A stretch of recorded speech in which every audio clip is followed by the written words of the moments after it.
Napakabuti ng Diyos, mga kaibigan. Sa oras na ito, nandito po ako sa San Juanico Bridge. Dinala ko kayo, mga kaibigan.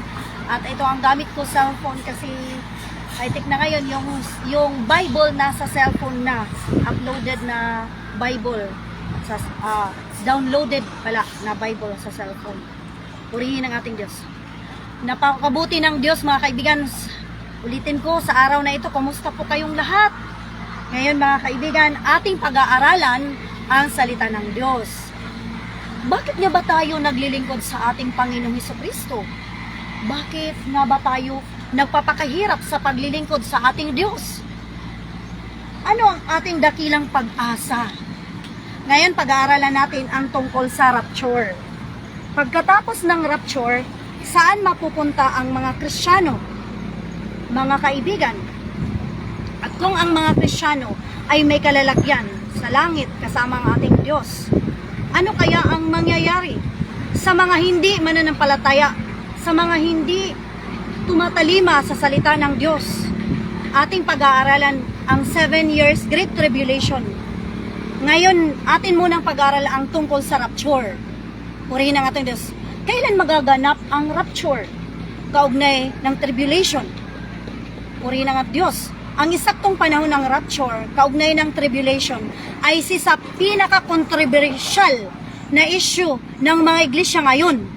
Ang tatlong nangungunang pananaw ay ang pre-tribulation, magaganap ang rapture bago mag-umpisa ang tribulation, mid-tribulation, magaganap ang rapture sa kalagitnaan ng tribulation, at ang post-tribulation, magaganap ang rapture pagkatapos ng tribulation.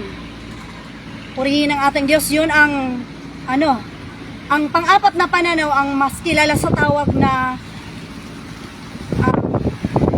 wrath. Gaya ng mid-tribulation, subalit may kaunting pagkakaiba. So hindi yan mas well known.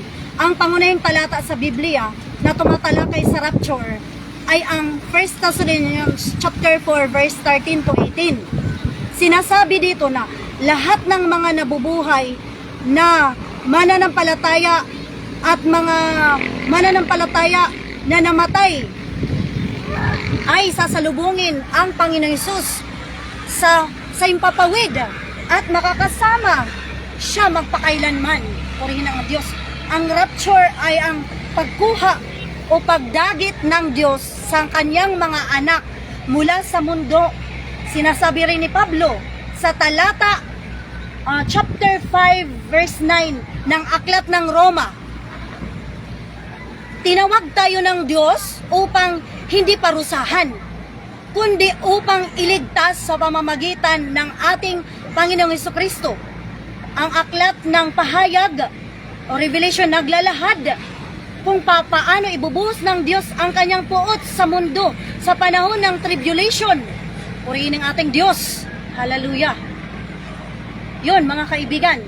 Hallelujah. So, malalaman natin, mga kaibigan, ang mangyayari, mga kaibigan. Praise God. So, tunghayan, ating babasahin ang unang Tesalonica, Kapitulo 4, o chapter 4, verse 13, papuntang 18. Sinasabi dito, ngunit hindi namin ibig na kayo'y di makaalam, mga kapatid, tungkol sa mga nangamatay o nangatutulog, upang kayo huwag mga lumbay na gaya ng mga iba na walang pag-asa, sapagkat kung tayo'y nagsasampalatayang si Jesus ay namatay at nabuhay na magmuli, purihin ng Diyos, gayon din naman ang mga nangatutulog o nangamamatay kay Hesukristo ay dadalhin ng Diyos na kasama niya. Purihin mo, sapagkat ito'y sinasabi namin sa inyo sa salita ng Panginoon, na tayong nangabubuhay, nangatitira hanggang sa pagparito ng Panginoon, hindi tayo mga uuna sa anong paraan sa mga nangatutulog o sa mga nangamatay. Hallelujah. Sapagkat ang Panginoon din bababang mula sa langit na may isang sigaw, may tinig ng arkanghel, at may pakakak ng Diyos, at ang nangamatay kay Kristo ay unang mga bubuhay na magmuli. Kung magagayoy tayong nangabubuhay na nangatitira ay agawin kasama nila sa mga alapahap upang salubungin ang Panginoong Hesus sa hangin at sa ganito'y sa Panginoon tayo magpakailanman. Kaya nga't mag-aliwan kayo sa isa't isa ng mga salitang ito.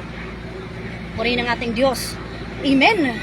At sinabi din sa Roma chapter 5 verse 9, lubha pa nga ngayong inaaring ganap sa pamamagitan ng kanyang dugo ay mga liligtas tayo sa galit ng Diyos sa pamamagitan niya. Sa mga talata ng Biblia na ating binasa, ito'y patunay na tayo ay ang rapture ay magaganap sa pre-tribulation. Ibig sabihin, hindi pa yung tribulation, great tribulation, hallelujah, upot ng Diyos, magaganap, ililigtas ang mga anak o lingkod ng Diyos, dadalhin sa kanyang kaharian. Praise God, hallelujah, kasama ng ating Diyos. Kung ating babasahin ang Revelation chapter 3 verse 10, sapagkat tinupad mo ang salita ng aking pagtitiis, ikaw naman ay aking iingatan sa panahon ng pagsubok na darating sa buong sanlibutan upang subukin ang mga nananahan sa ibabaw ng lupa. Hallelujah! Praise God! Hallelujah! Praise the Lord! Ito ang isa sa pinakamahalagang talata tungkol sa insaktong panahon ng rapture. Ang Pahayag chapter 3 verse 10. Sa talatang ito, ipinangako ni Kristo na ililigtas niya ang lahat ng mga mananampalataya sa panahon ng paghihirap sa darating sa mundo. Maaaring ito ay nangangahulugan ng dalawang bagay. Una, iingatan ng Diyos ang lahat ng mga mananampalataya sa gitna ng paghihirap. Ikalawa, ililigtas ni Kristo ang lahat ng mananampalataya mula sa mga paghihirap. Gayon may mahalagang malaman. Pinangako ng Diyos sa mga mananampalataya kung saan sila ililigtas. Ito'y hindi sa pagsubok, kundi sa oras ng sa oras ng tribulation. Pinangako ng Kristo na ang mga mananampalataya sa panahon ng mga pagsubok, ililigtas niya. Ito ang panahon ng tribulation. Ibig sabihin, di tayo makakaranas ng great tribulation.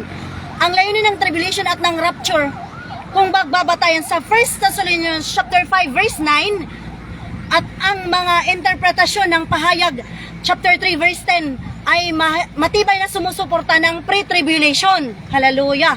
So pre-tribulation talaga tayo mga kaibigan. Praise God! So yun, sapagkat sabi sa Biblia 1 Thessalonians chapter 4 verse 17, nasasalubungin natin ang Panginoon at sa Panginoon tayo magpakailanman. Ano na ang mangyayari doon? Doon sa pagpunta natin kasama ang Diyos, na ngayon kasama na natin ang Panginoong Hesus.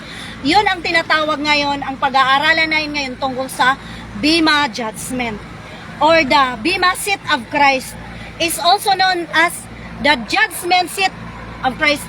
A Greek word means, Bema means altar or raised, praise God, associated with, praise God, a judge, a seat, a judge that has been raised up. Ibig sabihin sa ating Panginoon Kristo. Praise God, yun ang Bema Judgment. According sa Revelation chapter 4 verse 1, after these things I looked and behold a door standing open in heaven, and the first voice which I heard was like a trumpet speaking with me, saying, come up here, and I will show you things which must take place after this. According sa Revelation chapter 4 verse 1. Yun mga kaibigan, sa Kangari, sa Cebuano, yun ang rapture mga kaibigan. Sa Panginoon na tayo magpakailanman, purihin. Yung judgment seat of Christ, hindi yan pag-judge na paparusahan tayo. Ang judgment seat of Christ or Bema Judgment ay bibigyan tayo ng mga crowns o bibigyan tayo ng mga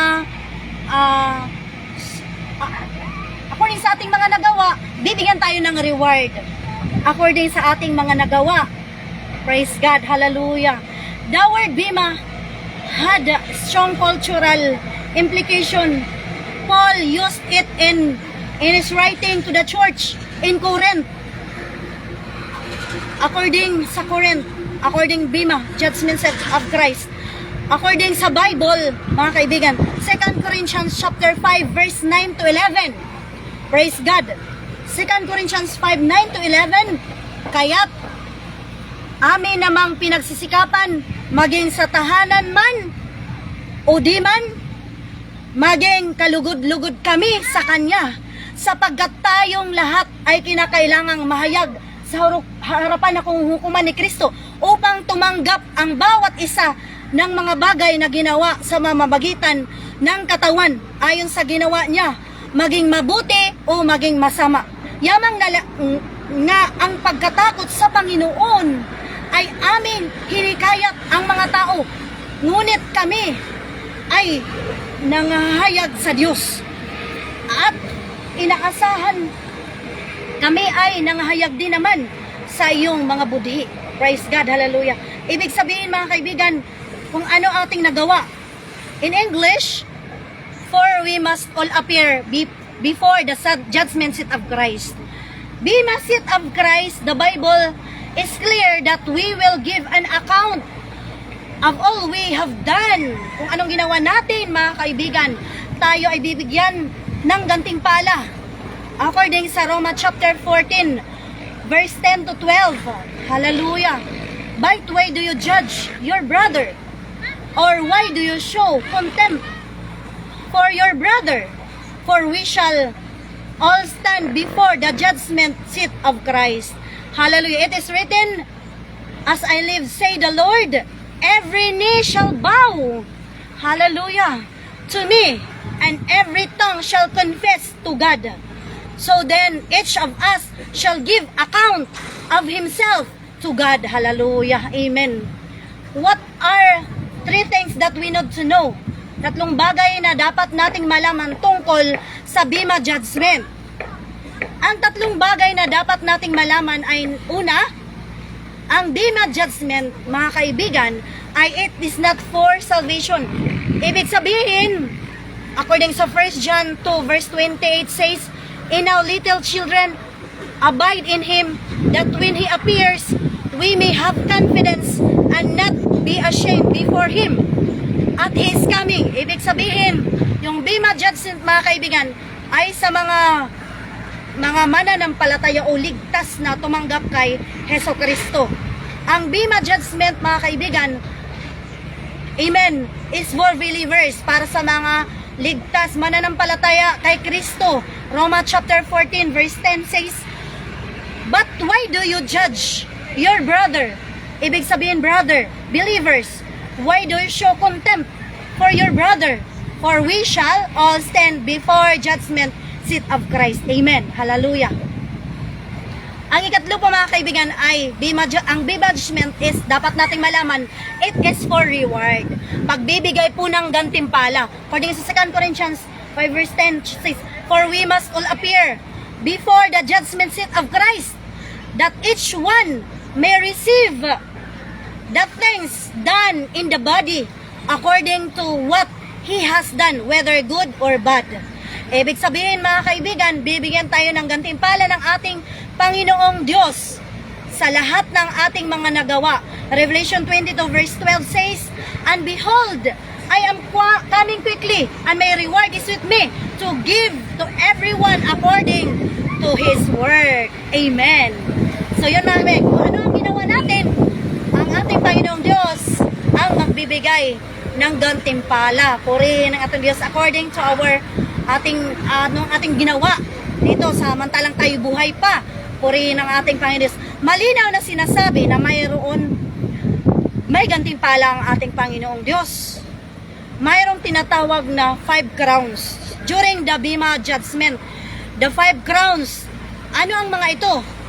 At the Bema seat of Christ, Christians will be awarded for certain accomplishment. Kung ano ang kanyang accomplishment, bibigyan siya ng gantimpala.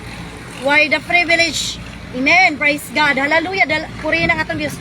The crowns are more tangible and will be carried from His judgment, from the judgment seat of Christ for all the saints. Hallelujah. Number 1, ang 5 na crowns. Purihin, 5 gantimpala. Ang una, mga kaibigan, ay ang the incorruptible crown. Hindi, the incorruptible crown, ibig sabihin hindi na dudunot. Praise God.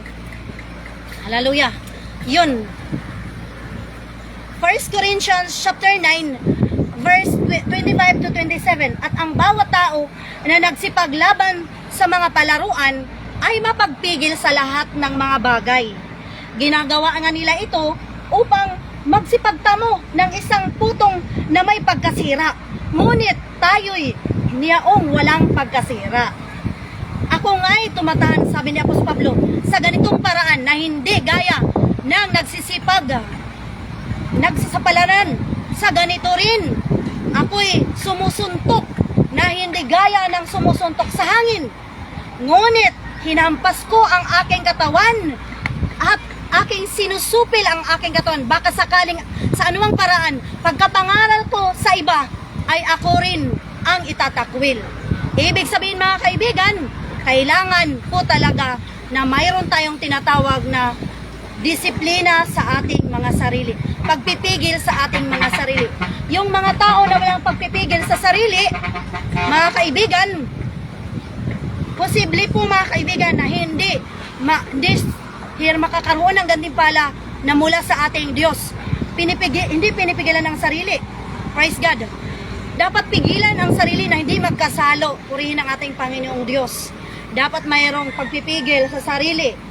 Dahil mga kaibigan, kung walang disiplina sa sarili, yun mga kaibigan, kapahamakan ang ating magiging wakas sa ating buhay. Ang walang pagpipigil sa sarili ay tinatawag na carnal church. Ibig sabihin, nagpapatawag lang siya na Kristiyano, na anak ng Diyos, baptize sa pangalan ng Panginoon Hesus, ngunit hindi siya marunong magpigil, magdisiplina sa kanyang sarili. Mayroong iba na Kristiyano, mga kaibigan, na nagsisimba kung during lang sa isang buwan, kaisa lang magsisimba. Yung iba naman sa isang taon, isa lang magsimba. Amen, praise God. Yung iba naman mga kaibigan, hallelujah, kahit Kristiyano na, mahilig sa kalayawan, walang pagpipigil. Praise God. Dapat nating tandaan mga kaibigan na ang ating pupuntahan ay hindi po ito basta-basta. Precious po mga kaibigan ang makasama ang ating Panginoong Diyos. Yun mga kaibigan, ang the incorruptible crown, diri nasisira na corona. Praise God, hallelujah. Punta naman tayo sa ikalawa mga kaibigan, the crown of life. This crown is for enduring persecutions. Hallelujah. Mga nakapag-endure siya sa lahat ng mga kahirapan, mga persecutions, mga paninira. Revelation chapter 2 verse 10. Ang sabi dyan, if we recall, this crown was addressed under the privilege when we consider the church Smyrna. This crown is one that will be awarded to those who overcome the trials of persecutions. Praise God. God tells us in His Word that if we are living godly life in Christ Jesus, that we will experience persecution. Kapag namumuhay tayo sa Panginoong Hesus, nandyan po talaga yung persecutions. Maraming mga persecutions ang ating mararanasan. 2 Timothy chapter 3 verse 12. Anong sabi? So you won't have to go out and look for trouble to get this crown. Mga kaibigan, hindi ka makikipag-away para makuha yung crown. Para magkaroon ka ng koronang ito, the crown of life, hindi ka makipag-away. Kundi, ano lang gagawin? We have to endure lang the persecutions. Mga kahirapan, mga pagpaninira sa atin, endure persecutions. Hallelujah. You must just focus on learning to live a godly life. Kailangan tayo mamuhay ng godly life. Diyos nun nga pagkinabuhi. Hallelujah. Hallelujah, hallelujah, Jesus. Mamuhay na tayo ng may kabanalan, mga kaibigan. Purihin ang ating Panginoong Diyos. An intimate relation with Jesus and our adversary will come to you. It would be best to you. You should be close to Jesus. When He does arrive, you can hide in Jesus. Hallelujah. In the presence of God. Praise God. Hallelujah. So, ang persecutions ay nandyan talaga mga kaibigan. dapat mga kaibigan ay endure lang po tayo sa mga persecutions. Ang ikatlo na corona mga kaibigan, para maangkin ang koronang ito mga kaibigan, ay mababasa po natin mga kaibigan sa 1 Peter chapter 5 verse 2 to 4. Ang koronang ito, the crown of glory for feeding the flock. Ay corona ito mga kaibigan sa mga pastors. Hallelujah. Nagbabantay ng mga tupa. Hallelujah. Praise God. 1 Peter 5, 2 to 4. Tingnan natin mga kaibigan. Basahin natin. 1 Peter chapter 5 verse 2 to 4. Pangalagaan ninyo ang kawan ng Diyos na nasa inyo, na magsigamit kayo ng pagpupuno na hindi sa pilitan, kundi may kasayahan, na gaya na ayon sa kaloob ng Diyos, ni hindi dahil sa mahalay na kapakinabangan, kundi sa handang pag-iisip. Praise God. Ni hindi naman ang gaya ng kayo'y may kapanginoon sa mga pinangangasiwaan na ipinagtagubilin sa inyo, kundi kayo'y maging mga uliran ng kawan. At pagkahayag ng Pangulong Pastor ay magsisitanggap kayo ng di nasisirang putong ng kaluwalhatian. Yon mga kaibigan, yon ang korona sa mga pastor. Hallelujah. Praise God. Hallelujah. Dito sa lupa na mga pastor ang tawag sa kanila, nagbabantay ng kawan. At mayroong Pangulong Pastor. Ang Pangulong Pastor mga kaibigan ay ang Panginoong Hesukristo. Hallelujah. Pinagtatagubilin dito mga kaibigan na kailangan maging uliran, susbaranan, ibig sabihin halimbawa sa mga kawan. Purihin ang ating Diyos. Hindi sa kung ano ang iniisip, na halimbawa na kung pastor ay magkakapera o di kaya maging leader siya, hindi mga kaibigan, kundi mayroong awa sa mga kawan at siya'y uliran sa mga kawan, halimbawa sa mga kawan. Hallelujah. So yun mga kaibigan, ang ikatlong corona. Praise God. Hallelujah. So sinong gusto maging pastor yan? So yung feeding the flock, the crown of glory for feeding the flock, ang pagiging pastor. Napakasaya pala maging pastor mga kaibigan. Purihin ang ating Diyos. Ngayon mga kaibigan ay ang ikaapat, ang crown of righteousness. Itong corona ng pagiging righteous. Praise God. Crown of righteousness, those who love His appearing, according sa 2 Timothy chapter 4 verse 8. Tingnan natin ang 2 Timothy 4:8. Sabi dito, 2 Timothy 4:8, buhat ngayon ay natataan sa akin ang putong ng katwiran. Hallelujah. Na ibibigay sa akin ng Panginoon na tapat na hukom sa araw na yaon. At hindi lamang sa akin, kundi sa lahat din naman ng mga naghahangad sa kanyang pagpapakita. Ibig sabihin, naghahangad na magpakita ng ating Diyos, longing for Him. Mamuhay tayo, kaibigan, ng may kabanalan din. Amen, of course. At syempre, mahal natin ang ating Panginoong Diyos. Hallelujah. At ating ginagawa ang ating mga responsibilidad, hallelujah, upang ang ating Panginoong Diyos ay bumalik na. Hallelujah. Sapagkat tayo naghahangad sa kanyang pagpapakita o pagbabalik ng ating Diyos. Yun mga kaibigan. Crown of righteousness. Purihin ng ating Diyos. Hallelujah. Crown of righteousness. Ngayon naman mga kaibigan, ay punta na sa ikalima. Corona mga kaibigan. Ikilimang corona ay ang crown of rejoicing. Hallelujah. The soul winners crown. Ito ang crown. Itong crown of rejoicing ay para sa mga ibanghilista, mahilig mangaral ang salita ng ating Panginoong Diyos. Hallelujah, purihin ang ating Diyos. Hallelujah. Mababasa sa unang Tesalonica 2:19 to 20. Praise God. Sige nga, basahin natin mga kaibigan. Hallelujah. 1 Thessalonians 2:19 to 20. Sapagkat ano ang aming pag-asa o katuwaan o putong na ipinagmapapuri, hindi baga kayo rin sa harapan ng ating Panginoon Hesukristo sa kanyang pagpaparito, sapagkat kayo ang aming kaluwalhatian at aming katuwaan. Hallelujah. Crown of rejoicing. ebangelista, mga kaibigan, praise God. In our culture today, we hear a lot about retirement plans and saving for the future. Yun ang mga kaibigan, ang mga tao ngayon ay ang iniisip na lang, anong mangyayari sa akin pag mag-retire ako? At iniisip kung ano ang dapat gawin para dumami ang pera at mga kayamanan for the future, o di kaya investment sa mga kayamanan dito sa sanlibutan ito. Yes, I think that many people miss the most important investment in life. Yun, nakakalimutan talaga ng mga tao kung ano ang pinaka-importanting bagay na dapat i-invest sa ating mga buhay. There are some eternal investment that we can make during our lives that will remain long after we have left this life. Amen.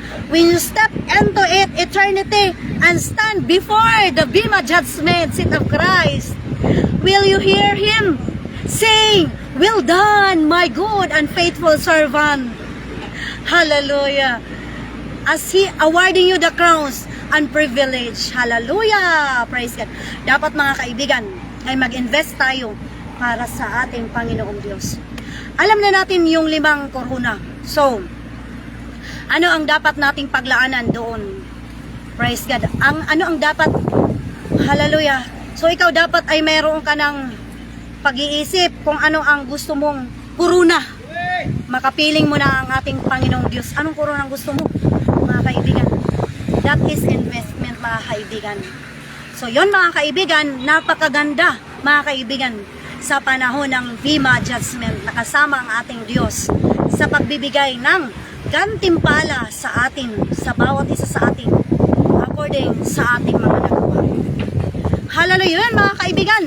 That is 7 Mary Supper of the Lamb, together with the Lord, kasama ng ating Panginoong Diyos. Ang Bema Judgment kasama, yun ang tinatawag na honeymoon. But mga kaibigan, napakalungkot dito sa lupa, mga kaibigan, sapagkat doon sa langit mayroong tinatawag na pagpaparangal ng mga tao na nananalig at nanampalataya sa ating Panginoong Diyos. Yung mga tao naman na nandito sa lupa na walang pakialam sa kanilang spiritual na buhay, mga kaibigan, walang pakialam tungkol sa ating Panginoong Diyos, walang pakialam tungkol sa kanilang kaluluwa, mga kaibigan. Hindi nila, praise God, hindi sila hinahanap ang kaligtasan ng kanilang kaluluwa. Ito po ang mangyayari sa kanila, mga kaibigan. Ang tinatawag na, praise God, 7 years great tribulation, mga kaibigan. 7 years na great tribulation. So ano, mga kaibigan, ang 5 bagay na dapat malaman tungkol sa great tribulation, mga kaibigan. Yung 5 bagay na dapat malaman tungkol sa great tribulation. Number 1, it will be an outpouring of God's wrath. Ang galit ng ating Diyos, hallelujah, ay ibubuhos ng ating Diyos dahil sa mga taong hindi nananampalataya, praise God, at sa mga taong, hallelujah, tumatawa lamang kung pinangangaralan ng salita ng Diyos at naninira sa mga taong naglilingkod sa ating Panginoong Diyos. So bibigyan sila, praise God, hallelujah, ng kapungot, yung galit ng ating Diyos, hallelujah, ay bibigay ng ating Panginoong Diyos. Mababasa ito sa Revelation 16 verse 1. Then I heard a loud voice from the temple saying to the 7 angels, "Go and pour out the bowls of wrath of God on earth." Hallelujah, praise God.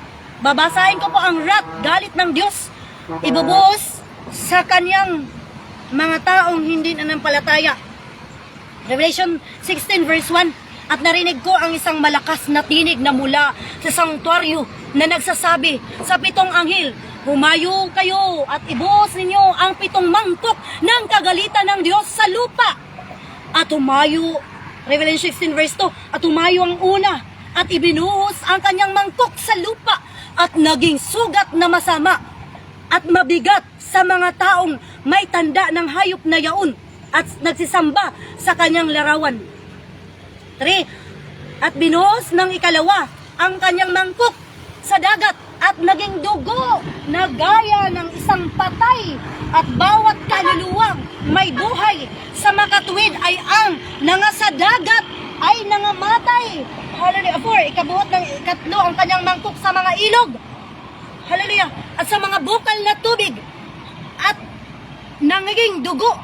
5, at narinig ko ang anghel ng tubig na nagsasabi, matuwid ka ngayon at nang nakaraan, o banal, sapagkat humatol ka sa gayon. 6, sapagkat ibinos nila ang dugo ng mga banal at ang mga propeta, at ipinainom mo sila ng dugo. Ito'y karapat-dapat sa kanila. Ibig sabihin, mga kaibigan, yung mga tao na pumatay sa mga Kristyano noong una, lalong-lalo na sa panahon ng Dark Ages, pinapatay nila kung nagbabasa ng Bible, pinapatay nila kung nangangaral ang salita ng Diyos. Hallelujah! Ang galit ng Diyos ay bubuhos din sa kanila. Purihin ang ating Diyos.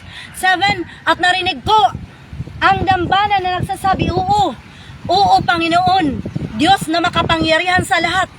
Tunay at matuwid ang iyong mga hatol. At ibinuhos ng ika-4 ang kanyang mangkok sa araw, at ibinigay ito sa kanya ng masunog ang apoy ang mga tao. Purihin ang Diyos, masusunog ang mga tao. 9, at nangasunog nga ang mga tao sa matinding init, at sila'y namusong sa pangalan ng Diyos na may kapangyarihan sa mga salot na ito, at hindi sila nangagsisi upang siya'y luwalatin. Ito, mga kaibigan, yung nararanasan natin ngayon na matinding init. It index, mga kaibigan, ito ay patotoo pa lang ito, mga kaibigan, na darating talaga na masusunog ang mga tao dahil sa matinding init. Sa verse 10, at binuhos ang ika-5 ang kanyang mangkok sa luklukan ng hayop. Hallelujah! Nayaon, at nagdilim ang karyan, at nginat-ngat nila ang kanilang mga dila dahil sa hirap. 11, at sila'y namusong sa Diyos ng langit dahil sa kanilang mga hirap at sa kanilang mga sugat, at hindi sila nangagsisi sa kanilang mga. Yun, mga kaibigan, once mangaral tayo ng salita ng Diyos, kapag hindi talaga nagsisi ang tao, talaga, mga kaibigan, yun talaga ang kanyang ginusto niya, pagkatao niya. Ayaw niya talagang magsisi. Kahit na naranasan na hirap na, hindi pa rin nagsisisi. At ibinuhos ng ka-6 ang kanyang mangkok sa malaking ilog ng Euphrates, at natuyo ang tubig nito upang mahanda ang dadaanan ng mga haring mula sa sikatan ng araw. At nakita kong lumabas sa bibig ng dragon, at sa bibig ng hayop, at sa bibig ng bulaang propeta ang 3 espiritong karumal-dumal na gaya ng mga palaka, sapagkat sila'y mga espiritu ng mga demonyo na nagsisigawa ng mga tanda na kinaroroonan nila ang mga hari sa buong sanlibutan upang tipunin sa pagbabaka sa dakilang araw ng Diyos na makapangyarihan sa lahat. Praise God, hallelujah. Sabi dito sa Biblia sa 15, ako'y pumaparito gaya ng magnanakaw. Mapalad siya na nagpupuyat at nag-iingat ng kanyang mga damit, na baka siya'y lumakad na hubad at makita nila ang kanyang kahihiyan. 16, at tinipon nila sa dako sa Hebron na tinatawag na Armageddon, at ibinuhos na ang ika-7 ang kanyang mangkok sa hangin, at lumabas sa sanktuaryo ang isang malakas na tinig mula sa luklukan na nagsasabi, nagawa na! 18, at nagaroon ng mga kidlat at mga tinig at mga kulog, at nagkaroon ng lakas na lindol na di pa nangyari kailanman mula ng magkatao sa lupa. Isang lindol, lubhang malakas, lubhang kakilakilabot. Kaya, mga kaibigan, purihin ang ating Diyos. Mayroong tinatawag na hinintay ng mga tao na kayong may mga earthquake drill, dahil hinintay yung the big one, yung malaking lindol. Praise God, malakas na lindol. Praise God. Hindi nagsisinguling ang Biblia. Kung gusto natong makaranas ng mangkok na kagalitan ng Diyos, huwag kayong magsisi. Pero kung gusto mo na hindi ka maranas ng kagalitan ng Diyos, kilalanin mo si Jesucristo, magbasa ka ng Bible upang magkaroon ka ng karunungan mula sa Biblia. Purihin ang ating Panginoong Diyos, mga kaibigan. Sa araw din ng tribulation, dito din mararanasan ang tinatawag na pagtatak ng 666. Hallelujah! Kapag hindi ka nagpatatak ng 66, pupugutan ka ng liig. Hallelujah! At dito, mga kaibigan, sabi dito Revelation chapter 13, hallelujah! Chapter 13, verse sa 15, at pinakalooban na makapagbigay ng hininga sa larawan ng hayop upang ang larawan ng hayop ay makapag-usap, praise God, at maipapatay naman ang lahat ng hindi sumasamba sa larawan ng hayop. So darating ang panahon na ang mga tao talaga ay ang paglilingkuran talaga ay mga Diyos-Diyosan, mga ribulto, dragon, ribulto ng Diyos-Diyosan, Satanas yan, mga kaibigan. Yung power, may power ng ribulto. Praise God, hallelujah, hallelujah. So yun, mga kaibigan, dapat na iwasan po natin yung mga ribulto, mga kaibigan, sa 16, at ang lahat ng maliliit at malalaki, mayayaman at mga dukha, at ang mga laya at ang mga alipin ay pinagbigyan ng isang tanda sa kanyang kanang kamay o sa noo. Dito sa kanang kamay o sa noo, yun ang 666. Nang huwag makabili, hindi makakabili. Hindi makakabili, hindi makakain. Bigas, hindi ka makakabili ng bigas, hindi ka makakain. O makapagbili, hindi ka rin makakapagbinta. Praise God, hallelujah. Ang sinuman, kundi siya'y dapat mayroong tanda ng 666. So kung sa makatuwid ay ang pangalan ng hayop. Oh, praise the Lord, hallelujah. Ibig sabihin, sumisimbe siya sa mga ribulto, sa mga Diyos-Diyos. Tanda ng Satanas. Ang bilang ng kanyang pangalan. Dito nagkaroon ng ang may pagkaunawa, ay bilangin ang bilang ng hayop sapagkat siya'y bilang ng isang tao. At ang kanyang bilang ay 666. Ayun ang tinatawag na 666. Yun, mga kaibigan. So, napakahirap, mga kaibigan. Ang binasa ko, mga kaibigan. Ibig sabihin, pag natatakan ka na ng 666, kay Satanas ka na, sa impyerno ka na mananahan, magpakailanman. Hallelujah, hallelujah. Yun ay, marami pa, mga kaibigan, na mga nasulat sa Biblia. Dapat mamuhay tayo ng kabanalan, mga kaibigan. Kilalanin natin ang ating Panginoong Diyos. Purihin ang ating Diyos. Mayroon naman pong mga Bible available. Ngayon, magbasa po tayo. Pwedeng ma-download ang Bible. Sundin natin ang salita ng ating Diyos. Sapagat ang salita ng ating Diyos ay hindi po to kailanman nagsisinungaling. Lahat po na nangyayari sa sanlibutan ito ay nakasulat po sa Biblia. So ano pang ating gagawin para tayo ay makaligtas sa Great Tribulation? How should respond, mga kaibigan? Una-una, trust Christ. Dapat trust Christ. Paano tayo mag-trust kay Christ? Una, mga kaibigan, dapat sundin natin kung ano ang sinabi ni Jesus Christ. Sabi niya sa John chapter 13 verse 15, kung di ko nagkakamali, mga kaibigan, binigyan ko kayo ng halimbawa.